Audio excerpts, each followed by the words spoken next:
episode of Carnival Eats, I'm carb loading from Indiana to Idaho. The question is, can there be too much pork? Never. That is a big bite. I ate the whole thing. This is fair food. That's like 9 fair foods. Let's go be dynamite.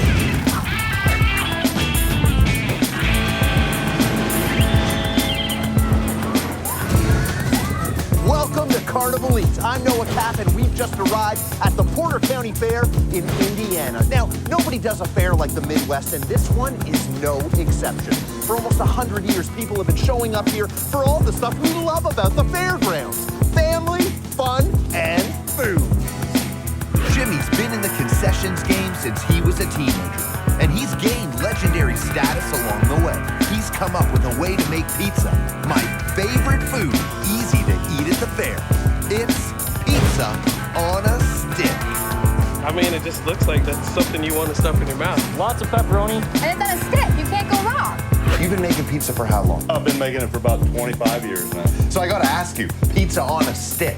When did you add this to your menu, and what was the thought? We was planning a small fair, me and my daughter, and we're trying to think of something different to come up with. We thought, boy, if we could put pizza on a stick, let's go be dynamite. We're gonna dive in. I can see the dough over there. Yep. This is the dough you've been making pizzas with for 25 years. We got flour, we got spices, we got sugar, we got yeast. We're gonna cut a little piece of dough, like that.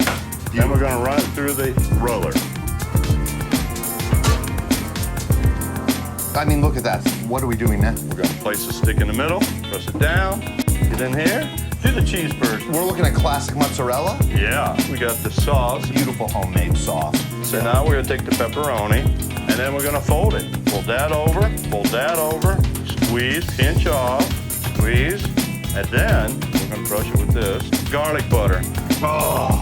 And then we top the outside with more pepperoni, mozzarella, and Italian herbs and spices. We're about to load this thing into the oven where we're gonna bake this thing up. Time, temp, what's the plan in here? About 10 minutes, 500. 9 minutes 58, 9 minutes 59. I mean, I'm not keeping track, but I think it's ready. Oh, yeah! Ooh, baby. Look at that, Jim. I mean, just weight alone, this has got to be the equivalent of 4 slices. Maybe I should lighten the loaves.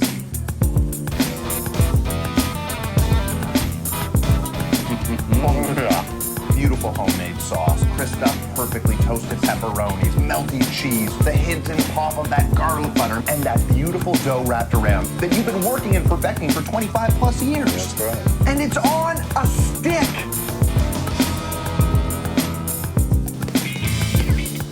You got the garlic butter. Oh, perfect. Oh, it's fantastic. It's stuffed to the brim right there. I tasted a lot of things going on in there. This is like the best pizza I had.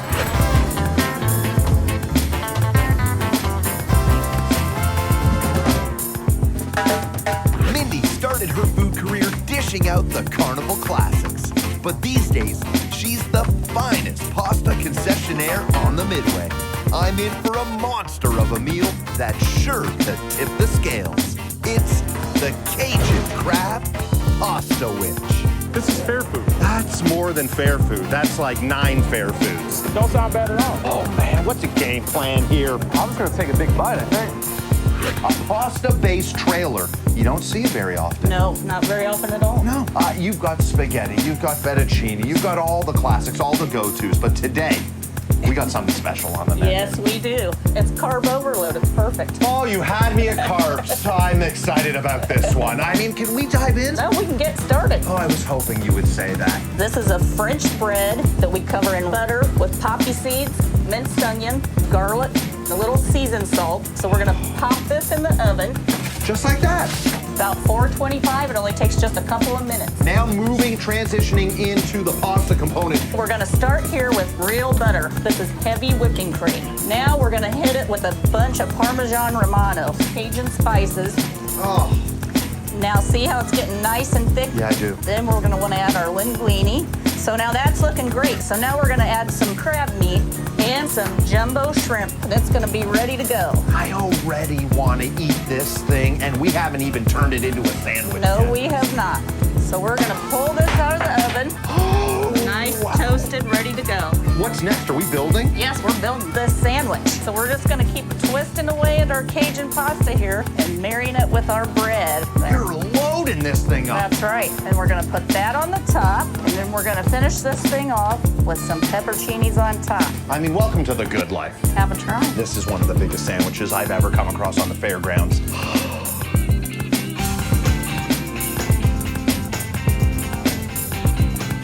Amazing.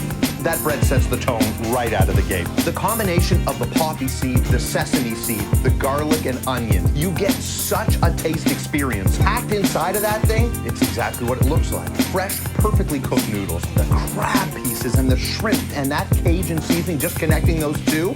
Oh, Mindy, come on.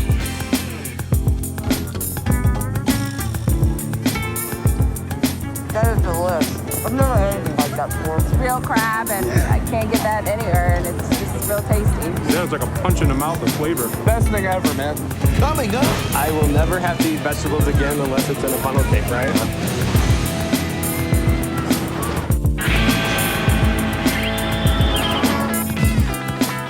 Welcome back to the Porter County Fair. Now, when it comes to farm fresh food, this is the place to be. Chris is a local farmer who comes to the fair to dish out his fresh, home-style eats. Today, he's combining all of his pork favorites into one with his Porter Pork Pile. Have you ever had this much pork in one place? No, I think I'm gonna be like a pork coma. The question is, can there be too much pork? Never. We're hanging out with Chris. And we're so glad to have you. You're making a lot of really delicious food. You kind of do it all. I come from a big family, and so we've got a lot of family recipes, and we feed a lot of people. This is all your favorite pork products in one place. You ready? I'm ready. Oh my God, I'm excited. The first step of this process started overnight. This fresh pork shoulder is smoked for 12 hours, turning it into deliciously tender pulled pork. Now that it's ready, we move on to our other pork elements at the grill. The boneless pork chop, we cut them 3/4 of an inch, and then we marinate them with our own seasoning overnight. This homemade barbecue rub is made with salt, onion powder, garlic powder, and paprika. Letting it get a head start. Now we're gonna go ahead and do the pork patty. This is a full-blown patty It is. of pork. Yep, we do use our seasoning again. So we'll put that on there, and we'll just let it kind of do its own little thing. Yeah, it's time to flip these bad It's time to boys. flip. Looking beautiful. Awesome. Come on now. And then we gotta hit it again with the turkey barbecue spice. There it is. We're feeling good about these. They're ready. So we got a nice, fresh, soft bun here. We're gonna start off with our pork patty, and then we're gonna go with our boneless chop. Which sets us up for our third pork. That's right. Pulled pork shoulder. And then now our nice, wonderful barbecue sauce. Chris's barbecue sauce includes molasses, garlic, and horseradish. Put some nice sliced onions on there. Put some nice pickles on there. Are you sure you're ready for this? I mean, I don't want to sound cocky, but I know I'm ready.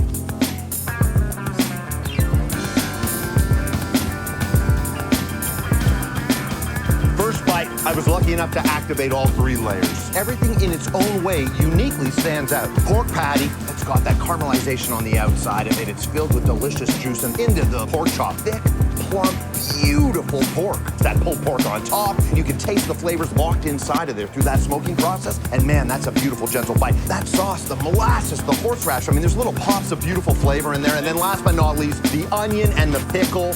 Simple touches, but effective. I mean, I'll try eating it upside down and see if it's different. No, still a little different. Pickles, pork, more pork, and more pork. This is beautiful. This sauce is really good. I want a bottle of it. I think it would solve world hunger if everyone had these.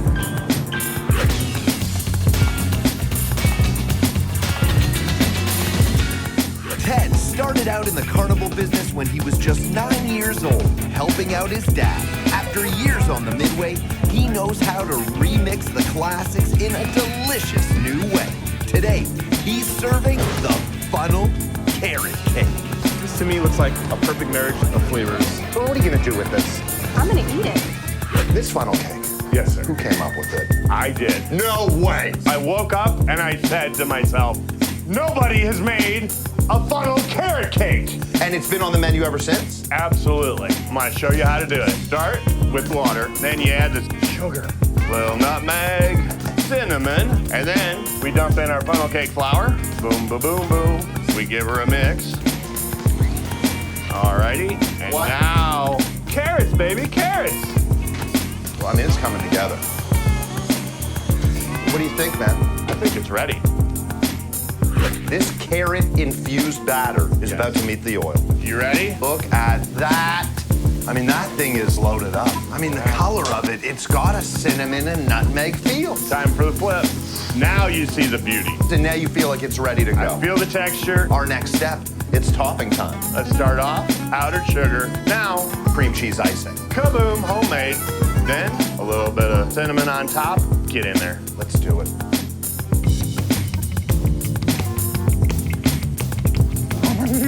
The funnel cake is classic and perfect. Beautiful doughy inside, crispy, crunchy, oily, and lovely. Then you get into the carrot cake side of this thing. It's the cinnamon, it's the nutmeg, it's the grated carrot, all throughout each and every bite. And of course, the cream cheese icing. I mean, it is so good.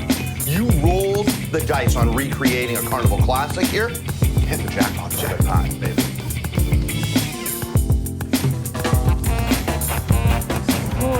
This is the real deal. I give this a 10. Way beyond just a funnel cake. I will never have to eat vegetables again unless it's in a funnel cake, right? Coming up, you're working your way through the meaty center. Layer by layer.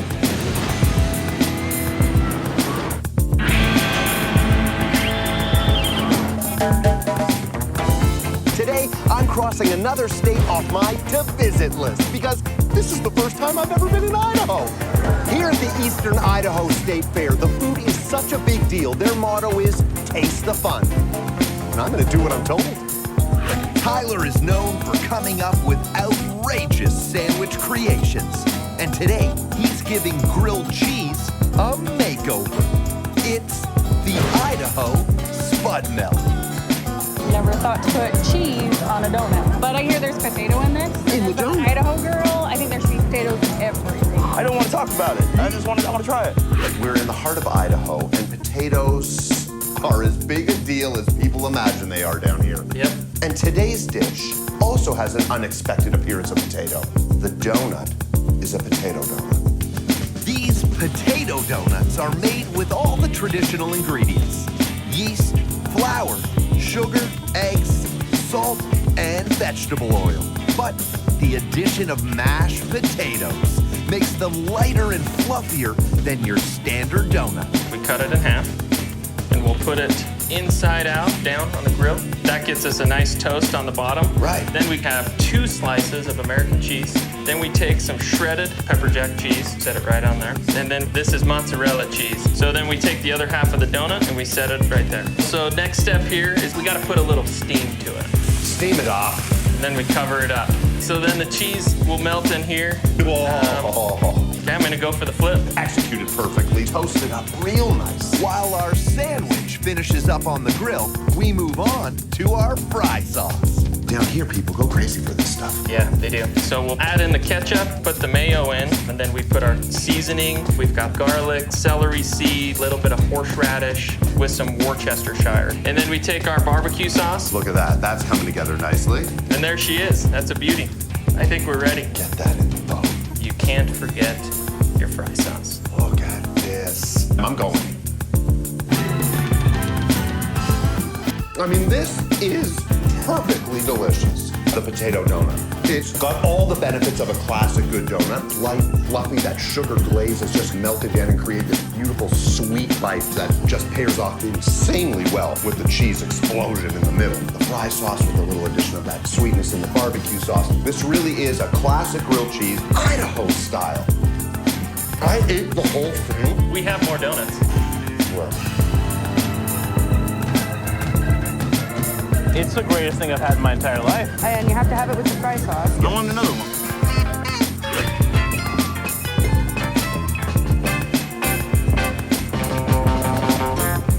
Jan works year-round, coming up with delicious new carnival eats. She's never one to shy away from the outrageous, and that's exactly what she created with this towering sandwich.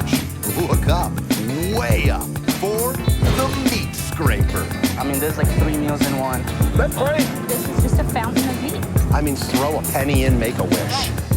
Every night, when I go to sleep, I cross my fingers and hope I'm gonna have my favorite dream. It's Carnival World, where there's a little chocolate river and a deep-fried village. And if you push further, deeper into the town, there's these giant buildings we call meat scrapers. I've never been to the top, but today might be that day. This is just a simple, old-fashioned formula. Yes? Meat. Meat. We're gonna dive into this thing. Okay, let's get to the grill. It is time for you to hand me the meat. The hamburger, quarter pounder. Each patty's a quarter pound. Yes. The seasoning. Seasoning. It is brown sugar, black pepper, chili flakes. Beautiful. 2 slices, all-American cheese. Now, I need the bacon, pastrami. Pastrami. Now I need the ham. The ham is a breakfast ham. The pastrami gets a little flipperino, and now this is where we hit meat scraper territory. Yep. We're up in the clouds. Now, will you open that bun for us? This sesame seed beautiful fresh bun. Yes. Okay. We've got more we can pile up onto Yes. this thing. We're going to start with grilled onions, lettuce, and then we're going to put the tomato and the jalapenos too. Easy with those jalapenos. Okay. Spicy ranch dressing, and there you go. Meat scraper. This is a towering sandwich of delicious meats and flavors.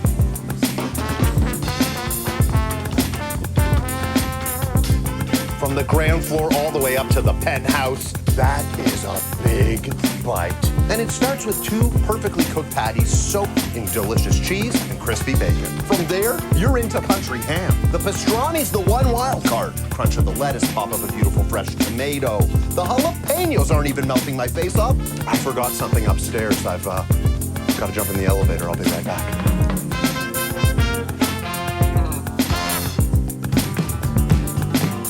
All the meats, unreal. There's a lot of them. Yeah. Yeah, man, it is good too. I can taste the jalapenos, I can taste the onions, I can taste the cheese, I can taste everything. You're working your way through the meaty center. Layer by layer. Coming up. It's just a hunk of ice cream. It's made to look like a potato.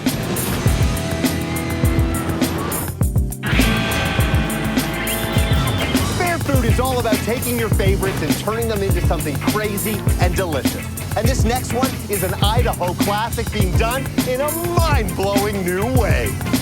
David has been running his family food business for 30 years, and today he has an iconic menu item on display. Looks can be deceiving, but my taste buds won't be disappointed. Buy the ice cream potato. I do like meat and potatoes, but this, man, you gotta break free and eat some sugar sometimes. What's happening here? Is this a potato? What is this? You know what? It looks like a potato, but it's not. David, thanks for having us, man. Thanks for being here. Sweetest of them all. I mean, there it is. It's right there. It's everywhere. Not only because it's a big deal, but because it's well-deserved. Believe me, we're really excited. This ice cream potato. It's ice cream. It's covered in delicious sweet treat. That's correct. But it looks like a potato. Now, like any good potato, we're starting with ice cream. Vanilla. We're gonna mold this ice cream into a potato. Well, we cover it and we start to form it. That's a potato. Correct. Take the cellophane off. And this is our sweet cocoa powder. Look at that! You gotta have skin on your potato. I know it's not a potato, and I think it's a potato. Classic baked potato, always sitting in the tin foil. That's right. Then we cut it down the middle. From here, all these toppings clearly playing the role of classic potato topping. Correct. But all fun sweet treat variations of them. And we're starting with gravy. It's a caramel sauce. Whipped cream. That's the nicest sour cream I've ever seen. What in the world is that now? Bacon bits, which is a red velvet cookie crumble. A yellow cake with the orange frosting. Obviously playing the part of the cheesy crumble. Cheese. Yep. What happens now? We serve it. That's the best thing you've said all day. It's not a potato. It's a delicious ice cream sundae. But it's better than a sundae because it also has little pieces of cake and cookie all over it. The caramel is sweet and delicious. The ice cream is creamy and smooth. The whipped cream, all the toppings soaking and flowing in. The hint of that cocoa. You're kind of getting all your classic go-to flavors. I think this thing is brilliant. This is awesome. Is that a baked potato? No, it's ice cream. I couldn't imagine a better dessert thing. I don't think I could imagine one either. Let me try. Nope, couldn't do it. It's been another day of fun and food on the fairground. From the porter pork pile to that Cajun crab pasta wish, and the meat scraper to the Idaho spud melt. We'll see you next time on Carnival Eats.